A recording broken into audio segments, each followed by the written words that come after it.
All right, friends, we made tallies with the eggs that we collected.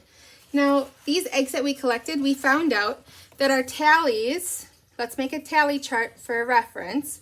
We had blue eggs, we had brown eggs, and we had cream color eggs. And each one had a different number of eggs. So we have 3 blue eggs, we have 5, 6, 7, 8 brown eggs, and we have 10 cream eggs. That's going to be really helpful to know when we make our bar graph. So now that we have our data, we can look at it and go, well, we can easily put this into a bar graph and it will tell us exactly how many has more, how many has less, and it will tell us the difference in our numbers. So in order to make a bar graph, we need to make a graph. I'm going to draw mine out. On the bottom, I'm going to put my labels. And up the top, I'm going to put my numbers that are going to tell me how many. So I could even write over here, how many. And going up, we could count by ones, we could count by twos, we could count by fives, count by tens. The bigger the numbers that you are graphing, the bigger each square is going to represent. But now I know that my biggest number is 10, so I could count by ones. And I just need to make sure that I have at least 10 rows going up.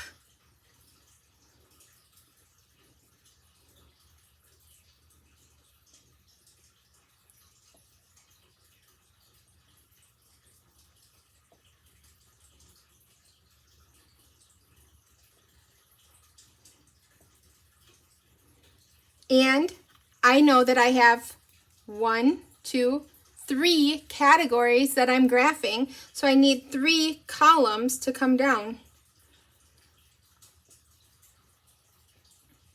So now I know my first column, I'm going to label that right away. It's going to be my blue eggs.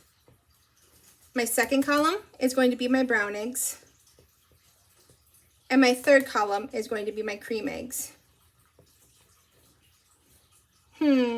We decided each one was going to go up by ones, so I'm going to label those 1, 2, 3, 4, 5, 6, 7, 8, 9, 10, 11. I have more than 10, so that helps because I know that I'm going to fill in a lot for those cream eggs. And let's see, I'm missing something else on this graph. It needs a title. I have to have a title for my graph or else I have no idea what my graph is all about. It could say, I don't know, how many eggs were laid in a day, how many eggs were laid in a week, how many eggs were laid yesterday? I don't know. I don't know what it is, so we need to figure out a title. My title, I think, would really help if I said number of eggs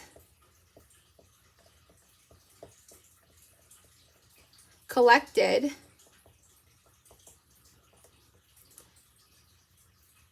for 3 days. Okay, so these are the number of eggs we collected for 3 days. When we add all of the numbers up, we'll get our whole, and we're going to split up these numbers by what color the eggs are. So when I look at this, I can easily see that blue has 1, 2, 3. So I'm going to color in 3 boxes. 1, 2, 3. That would be the same as me putting 3 eggs up like this. 2, 3. I have 3 eggs. I've colored in 3 boxes. They all represent the same. 1 tally mark equals 1 egg. 1 box equals 1 egg for our graph. Brown eggs, I have 5, 6, 7, 8. 8 boxes to color in.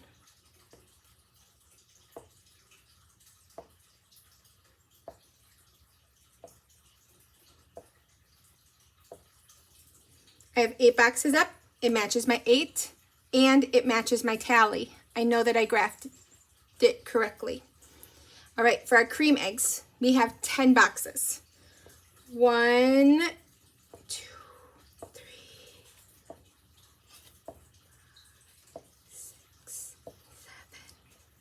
8. I counted 10 boxes up. It matches the 10 and it matches our tally. Double check your work. Make sure your graph is correct. Now I can use this graph to answer some questions. My questions could include, which one has the most?